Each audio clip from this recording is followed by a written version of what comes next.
Good afternoon, ladies and gentlemen. I'm Eric Linane, the Associate Director for Advising from the Undergraduate Program Office at the School of Management.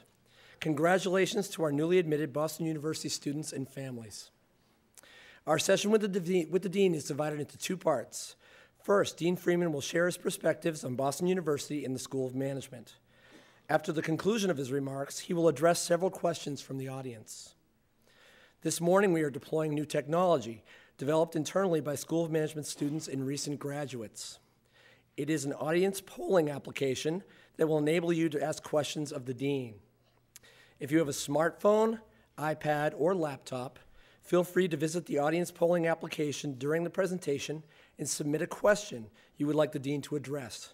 To get started, go to the web address on the posters to my left and right, http:// or front slash, can never remember, smgpoll.com. If you need access to a wireless network, you may connect to the network called SMG, and when prompted for a password, enter SMG13, all caps, SMG13. When you go to this page, you will notice that in addition to submitting your own questions, you can also vote for questions that others have submitted. At the conclusion of the Dean's remarks, he will put up the questions on his iPad and select a few questions to address before we adjourn for lunch. We hope you will engage with us and ask some great questions. It is now my pleasure to introduce our Dean. Ken Freeman joined Boston University as the Allen Questrom Professor and Dean of the School of Management in 2010. Ken has 40 years of professional experience, including 5 years at KKR, where he was a partner. He continues as a senior advisor with KKR, serving on the firm's Portfolio Management Committee. He is a director of Axelent, HCA, and Masonite.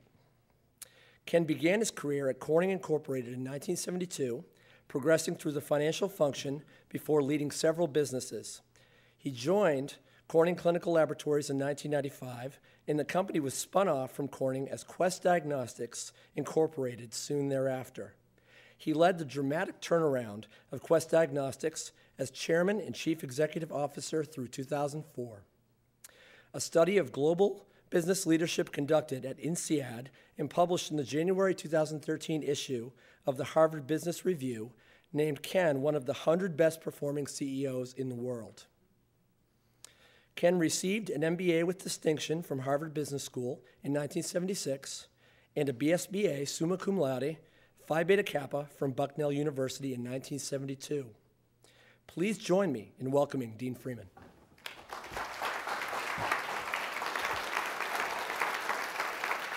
Good afternoon. I am what stands between you and lunch. So anybody who's on other than Eastern Standard Time, or now Daylight Time, I apologize, but we're going to go through this very smartly. We look forward to sharing with you a summary of what's happening at Boston University and why we think that Boston University offers you, as the prospective students, a distinct advantage should you choose to join us. So first and foremost, congratulations to the entering class of 2017. You join a very incredible group of students. Boston University, fun fact to take home with you, Boston University had more applications overall for admissions to the freshman class for next year than any other university in the entire country. 53,000 applications for 3,800 positions. Now, 53,000 is a bit of rounding, but it's in that zone, up 20% from last year. This university has momentum. There's enthusiasm, there's momentum, there's commitment, there's excitement every day here. School of Management as perspective as well. Our applications last year, between last year and this year, up 48%. 1 out of every 5 applicants has been offered admission, which makes us one of the most selective business schools in the country. So please, Mom and Dad, would you congratulate your students with me? Tremendous honor to be considered to come to Boston University. Now, let's think a little bit about our topic for today. What I'd like to share with you is about defining your future. And Mom and Dad, I hope you don't mind, but I'm going to focus most of my remarks at the students in the room. In the end, it's their decision, perhaps with a little bit of parental influence here and there. But certainly, students, you're going to have to live with this for the next 4 years, the decision you make. If you decided already to come to BU, we're thrilled. If you haven't yet, we hope you'll make the right decision for you. It might be you, it might be BU, it might not be BU. We hope it's the one that mainly makes sense for you in your heart. where you feel the culture, the environment, the community makes sense for you. I made that decision 2.5 years ago to come to BU from business, to help make a difference for the next generation of leaders. When I interviewed here, when I was asked to consider the job, I found this community to be friendly, caring, compassionate, competitive, and not arrogant. 2.5 years later, I can say to you very sincerely, what I saw in the interview process, my admissions day, if you will, is what I experience every day of the week at Boston University in Boston, Massachusetts. So our theme today is Define Your Future at BU, students. And what we really want to do here is help you understand the choices you have and how this experience will help you define literally what you do not only for the next 4 years, but what you choose to do for the rest of your lives. We help you answer a question, a very critical question. When you come to this university and come to the School of Management, we hope to help you understand how you personally intend to create value for the world. What do you want to be? We help you discover who you are as a person with very well-rounded education, including business as well as liberal arts requirements. At the very same time, we help you define your career path and the paths you want to take professionally when you leave this place. So it's a multifaceted approach we take to education here. It's not just about a job. The job's very, very important, first and many thereafter. It's at the very same time helping you define who you are through this very unique next 4 years of your life. As you grow, you mature, and you focus on how will I, in fact, create value for the world as I go through my life. You can see some examples here on the slide of some recent students and graduates, what they've chosen to do, and you can get a sense for the diversity right up front in this presentation of interests and focus of our students as they move forward. There's a huge, huge focus at this university to try to make a difference. We think of value as not just being financed, the financial results, if you will. We think about value being multifaceted, value for society, value for community, value for the world, in addition to financial value. The great institutions, whether they be companies, not-for-profits, for-profits, or universities, are taking that holistic definition of value rather than just limiting themselves to dollars and cents. Remember 2007, 2008? Could we argue that perhaps the definition of value was a little bit distorted in the world back then? It's our job in business schools to help change that point of view, and we start with our current students as you attend our school and you move forward. Now, the university and the School of Management, every great school starts with faculty. We have over 200 faculty at the school, roughly divided evenly. 50% of our faculty, round numbers, are PhDs, research scholars who also are outstanding teachers. The other 50% of our faculty are practitioners like me, individuals who've been highly successful as entrepreneurs, corporate executives, lawyers, all walks of life who teach in the classroom and bring their expertise to you as a student. We pride ourselves in bridging theory and practice, and we're particularly enthused by the opportunity to bring practical knowledge for you, the student. So when you go to the world, you know the theories, certainly, but you also have had the experience of engaging in a way where you have the practical knowledge necessary to enter the world on your feet aggressively as you start your first job upon graduation. Student body-wise, know that 47 states and 51 countries are represented among the admitted students for the School of Management this year. What you sense from that is a global community, multicultural, very diverse. It's really what the world is. The days of companies being one country-centric are numbered. It's very important as a graduate entering the 21st century world of work to have the perspective and the ability to work with others who come from a different background than you do. We provide that opportunity starting on day one, in the classroom setting, in the community environment, in this city as well. Our campus is fairly unique. Some describe it as a hot dog because it's long and narrow, okay? We've got Commonwealth Avenue from Kenmore Square all the way out to Alston. We have the Green Line cutting between us, but if you just walk one street over, you're on the most beautiful suburban street in Boston called Bay State Road. It's all part of what this university is. It's urban. It's 30 minutes walk from here to the seaport on the eastern end of town. It's a manageable city. It's a great city, and our campus is very much at the heart of it. We are Boston's university, quite literally, including our first name. Now, at the very same time, the city itself. You may not realize this, but Boston is the academic hub in this country. And in fact, most recently was named number 3 in the world as the 3rd most popular destination for academic study in the universe, if you will, of the world, with London, England, I've heard of it, Paris, France, perhaps you've heard of it as well, being number 1 and 2. So we're in very high-level company. There is no better place to get an education, in my opinion, than Boston, Massachusetts, because you have not only the power of Boston University, but the ability to engage with students, again, from all over the world and from very different interests at multiple universities, day in and day out, in a city that has as its #1 profession academia, followed by healthcare. Followed by healthcare. Another fun fact you might want to consider, we've been around a while. I mean, me personally, certainly, but the school, too. We celebrate our 100th birthday starting in September of this very year, September of 2013. We're going to be having celebrations all over the world. We have 45,000 alumni.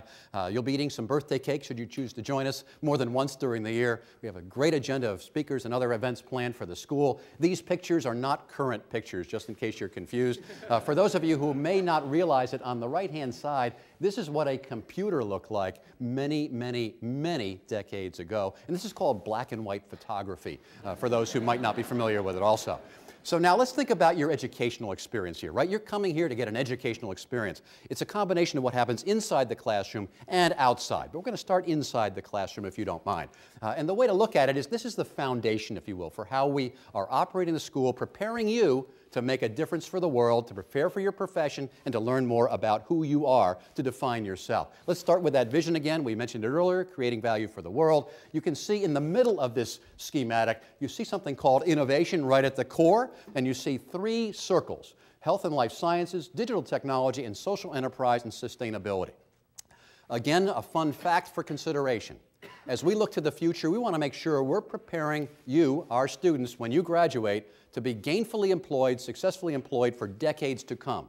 Not for today's jobs, but for tomorrow's jobs. The 3 most significant job-creating professions in the world in terms of industries for the next 20 years, no matter what country you're from or in, are these 3 sectors. Now, we certainly took some poetic liberty. I mean, digital technology is a fairly broad topic, and every company's got to address digital technology to survive in today's age. But having a working knowledge of each of those sectors will set you apart from other places you might go to school, because you're going to learn accounting and finance and all the disciplines of management, but you're also going to have a working knowledge of those industries that are defining the future of the world for decades to come. So if you go to work on Wall Street, you go to work in a consumer products firm, the odds are you're going to touch these sectors as part of your job as a marketer, a finance person, an accounting person, as you pursue your career. And having that working knowledge will give you a distinct advantage. First year, what happens here? You show up at business school, and what happens? Day one, we start engaging you in the various management disciplines. We're organized around the disciplines you can see on this slide, from accounting all the way through to strategy and innovation. You learn, however, that these are not just discrete topics where you learn accounting for 1 minute and then finance another minute and marketing another, and there'll be some coursework that feels like that, but the real magic at the School of Management is we teach you how management disciplines integrate together. For the business people in the audience, we all know we have to put all these disciplines together, stir them in a pot every day, and come to decisions. You're going to be forced into the situation in a very peaceful way, but competitive way, to make decisions using these skills so that what you can do is do what every enterprise wants to do. It wants to perform. So we not only teach you to be experts, if you will, at a certain level in each of these areas, we teach you how these disciplines come together. So that when you're out in the world of work, you'll find you'll have an advantage on day one in your first job, that you can speak the language of business rather than the language of each of these separate disciplines. That will set you apart in the eyes of the employers. We hear that as direct feedback from our employers, the hiring managers, if you will, that engage with us in recruiting our graduates. Teamwork, vitally important in the world, not something that's optional anymore. The days of the top-down tyrant in business are numbered. There are a few left, but most are gone. We just had the JetBlue CEO on this stage last week, and to hear him talk, he evaluates, he assumes aptitude in graduates. He's looking for attitude. And I couldn't say it better. And what we strive to do, and a lot of attitude relates to, can you work in a team? Do you know enough about yourself to know what your strengths and weaknesses are? Are you able to listen? Now, Mom and Dad, I mean, we won't do a quiz on this. Maybe next time we'll use the polling for that. I mean, some of us are better listeners than others, right? You learn listening skills. You also learn teaching skills, because a lot of management is listening, learning, and then teaching others how to make decisions and make progress happen. Appreciating different perspectives. Instead of denying someone else's point of view, we work to help you understand how to appreciate the differences and build to a better answer. Resolving conflict, building consensus, giving and receiving feedback. Not easy. You learn that, the uncomfortable approach to how do you get past the discomfort to be comfortable doing this, and you'll have a much higher heightened self-awareness. I believe if we were to poll the parents in the room, you might wish we'd taught this to your students maybe a few years ago. Is that a fair statement? Maybe for some of you, right? At least as a parent, I wished when my kids were younger that had been taught before they got out of high school. Now, let's look at the pre-core curriculum. 4-year course of study at Boston University, and you're going to start with business studies on day 1. On day 1, you're going to take a course called Business Society and Ethics. We want you to be starting to think about informed judgment, making the right decisions, if you will, from the day you start here, to have a holistic view of what is business anyhow, and how does business impact society, how should it impact society. You're going to be followed with a course in finance, so you get exposed to the language of businesses called numbers right away, early on in your career. It helps with internships. It will help also make sure you've got that common language under your belt early, so as you go through additional coursework, you've got those basic skills in your pocket. And also, we're going to make sure you have a general understanding of these forces that are where the new jobs are coming and where the world's going, the sectors that we described earlier. You're going to be exposed to these sectors in your first year as well. So you have a great foundation coming out of the first year. At the very same time, you're going to begin getting introductions to everything from fundamentals of marketing to fundamentals of accounting, the basics, if you will, of each of the management disciplines, a nice dose of liberal arts course requirements to include calculus, which is my personal favorite, sectors and analytical courses, as well as career management. If you sat in this auditorium earlier this morning, you heard from Dean French and his indication that career management is a course of discussion, seminars and dialogue with every student every year that you're here. It's not something where we give you one session, say it's done, let's move on to the next thing. Career management is part and parcel of our effort to help prepare you as a student for your career every year through your time with us. Our job is to help you get the very best job possible and the job of your dreams. We can't promise it to you. No university can, by the way. If they do, ask them how they promise it, because no one can. There are no, last time I checked, there are no promises in life other than, what is it, taxes and death? I think something like that. So first year, busy, intense, and if you're wondering if business is for you, you're going to know very quickly, because we put you into the business game right away, and you'll start working in teams on day 1. Now, what happens beyond? As you get to the end of your sophomore year, or more likely the first part of your junior year, you're going to be put into something we call the cross-disciplinary core, C-O-R-E, core. If you ask a recent graduate of our school and you say, what is the most significant event that took place in academic world for you at BU School of Management, the odds are they'll give you that 4-letter word. I mean, core, that is, right? They're going to give you a 4-letter word called core. And they're going to say, you know what I had to do? I had to come up with a product or service nobody thought about before. I had to develop, in a team, we had to come up with a comprehensive business plan. Strategy, marketing plan, financial plan, deployment plan, all the aspects of introducing and deploying a product or service. And then, after all, we had to present it as if we were presenting to investors with great feedback in terms of our performance. Now, as you do this, to do a business plan such as this, after you've been taking business courses for a while, means you have some knowledge you can deploy, as opposed to maybe doing it your freshman year and creating a business without any knowledge of management. This way, you've got enough background that you can really make things move.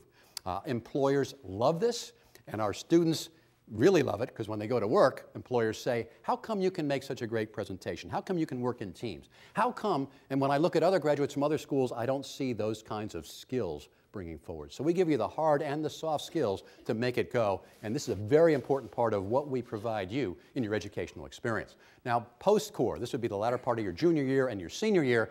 You're going to have a capstone course in strategy, innovation, and global competition. There'll be advanced courses in the areas that you choose. If you choose marketing or finance or accounting, the odds are many of those courses will be channeled to your concentration area. You also will be taking liberal arts electives of your choice across the university. And yes, again, every year, career management, career management, career management, career management.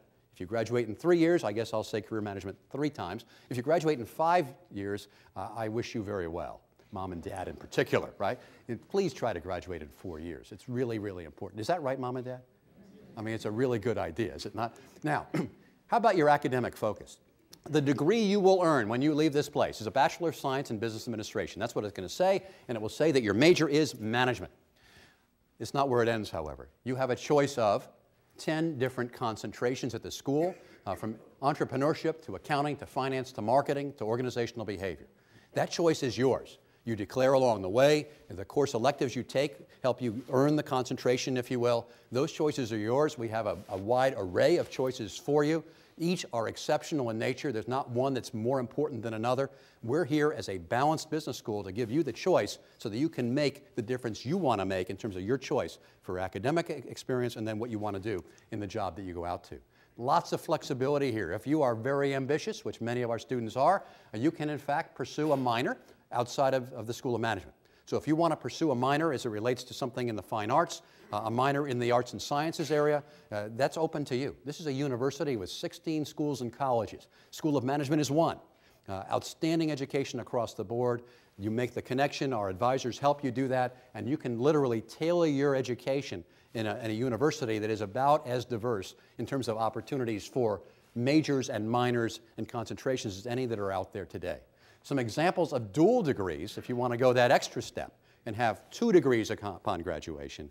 You can major in management, get your BS in business administration from the School of Management, and perhaps get a Bachelor of Arts, as an example, in advertising from the School of Communications, or a Bachelor of Arts in economics from the College of Arts and Science, along with your SMG degree, or a Bachelor of Arts in international relations from the College of Arts and Sciences. These are just 3 examples. The imagination relates to you and your interests, but that's part of the really very great strength and momentum, I think, of the university in part, is that we are diverse in everything we do. We're global, we're diverse, and we tailor ourselves to what you want. We think of you here at the School of Management, students, as our customers. Many universities, faculty in particular, think of students as products. It feels a little cold, doesn't it? You're a product, right? You graduate, you're an alum, you're our product. No. You're our customers. We're here to serve you, to help make sure you get what you want done and where you want to go.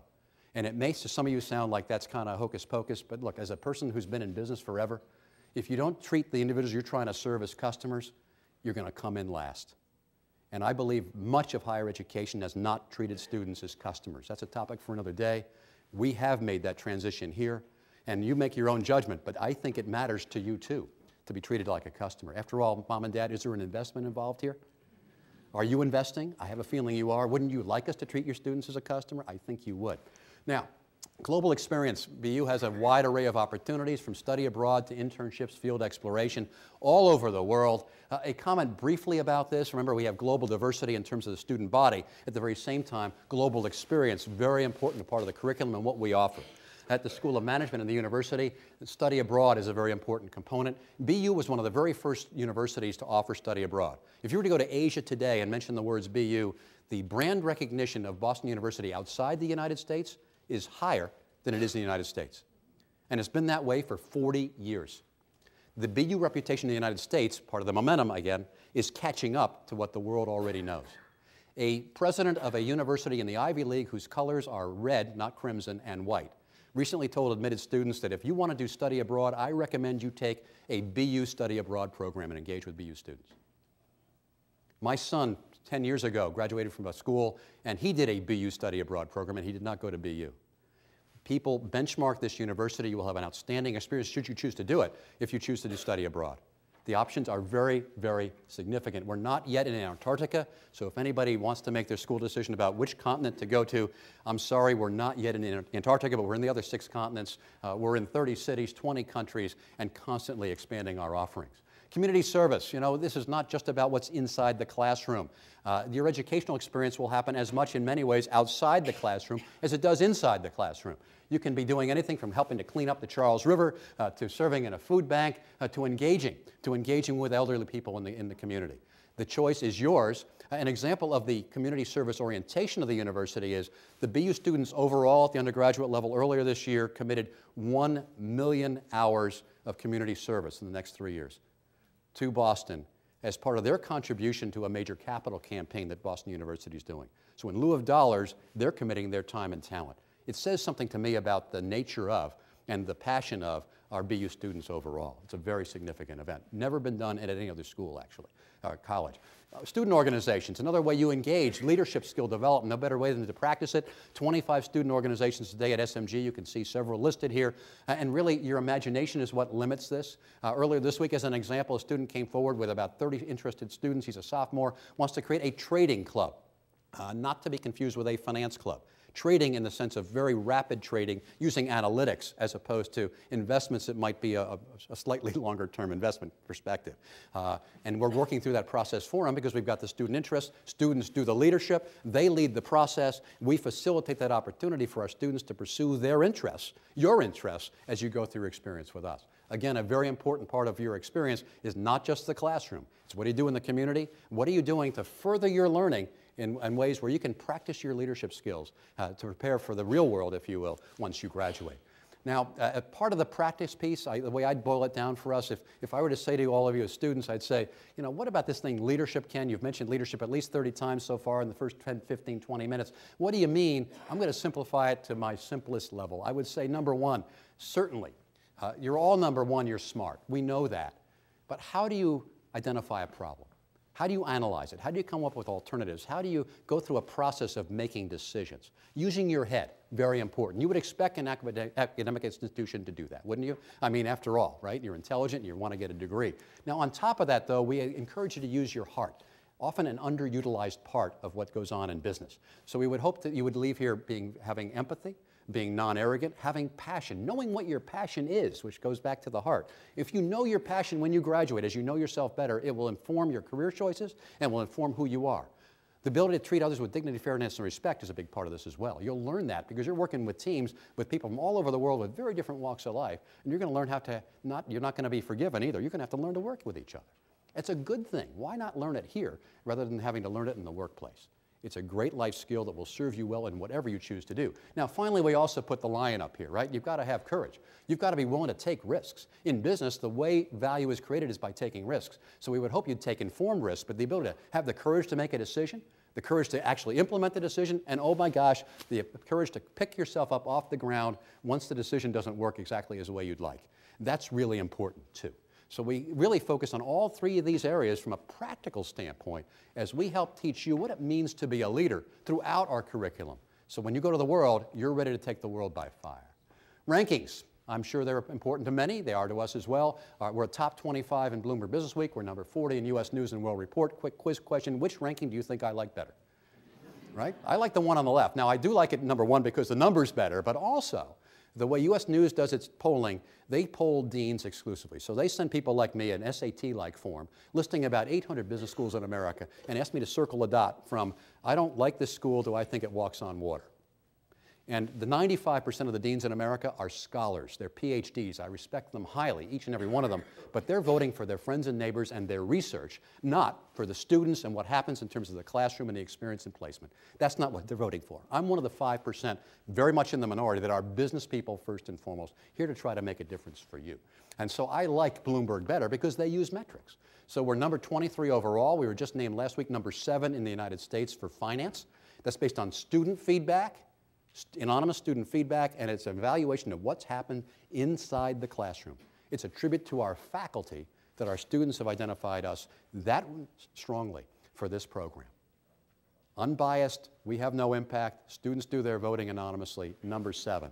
And we're number 18 in student satisfaction. We've risen significantly the last couple of years, same in recruiters, and we expect that to continue to rise. Our intention as we move forward, we intend to become a top 10 business school. We see no reason why it cannot take place. In my lifetime, I do hope to live a long life, and certainly before my life is over. We're working it very hard. We have the momentum to do it and a university support to help make it happen. Career resources, very important. Again, piece of the equation here. Career management, every year you're going to be exposed. It's not an option. We're going to make sure you're focusing on your career whether you want to or not early on and as you go through the process. In addition, career counseling is available to every student. So if you want those intimate one-on-one discussions about where am I and where am I going to go, that's there for you. In addition, 45,000 alumni. This building every day has executives coming from industry to participate in class. We encourage it. We focus on it to make sure you have real-world experience with successful executives, alums, and non-alums. And finally, the recruiting process. And putting it all together, our Feld Career Center is that center. It's right around the corner from the auditorium. As a student, I would hope you would make that your second home when you're with us. You engage with the Feld Career Center, they will engage you, and you will get where you want to go. And there is a shared ownership to help make it go at this university or anywhere else. Where might you go? Well, this is just a representative list, and you can get a sense already that a number of the employers that come here happen to be in those sectors, health and life science, digital technology, and social enterprise and sustainability that I mentioned earlier in the presentation. That's where the world's going. That's where the employers are going. We're going along with them to make things happen. This is just a representative list. There's a larger list that you have in your packets. So there you have it, defining your future at Boston University. You have in the next 4 years the opportunity to define who you are, to discover who you are, to decide what you want to be, to at the same time be focusing in on how am I going to get that first job and what do I think that career path is I want to pursue. We provide those resources for you. You have that opportunity with a great cohort of faculty and students and staff to make it happen. We're all committed to you as our customers. Please note that if you'd like to connect with me after class here, my email address, my phone number, my Twitter handle, as well as the School of Management, we're here to serve you. You know, just a quick anecdote. I come here after 40 years of work experience, and you might say, what the heck is a guy after 40 years going into academia for? And for me, it's singular.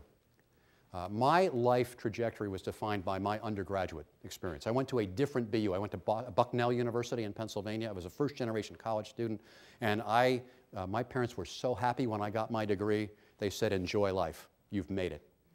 And there was a faculty member at Bucknell who took me aside and kind of kicked me in the rear end and said, you know what? Your life's not ending. It's beginning. You've just begun your life. Aim high. Try your best. Have confidence in yourself. I listened. It made all the difference for me. So for me to have the privilege to be here with you and to have maybe the chance to help impact your lives as you grow and develop, like was done for me by a professor at Bucknell who had no reason to care about me, that's why I'm here. I want to help you get where you want to go, and I know my faculty colleagues and staff colleagues were all aligned around that common objective. So thank you for being with us. We hope that you get a sense for what we're about here. We are here to prepare you to create value for the world. Thank you again for being with us this morning. It's a real privilege to have hosted you today. I hear on high authority that the sun may be coming out when you go to lunch. We hope it does, because I think it'll give you a better representation of what weather can be like in Boston as well. Thanks very much, everybody. Thank you.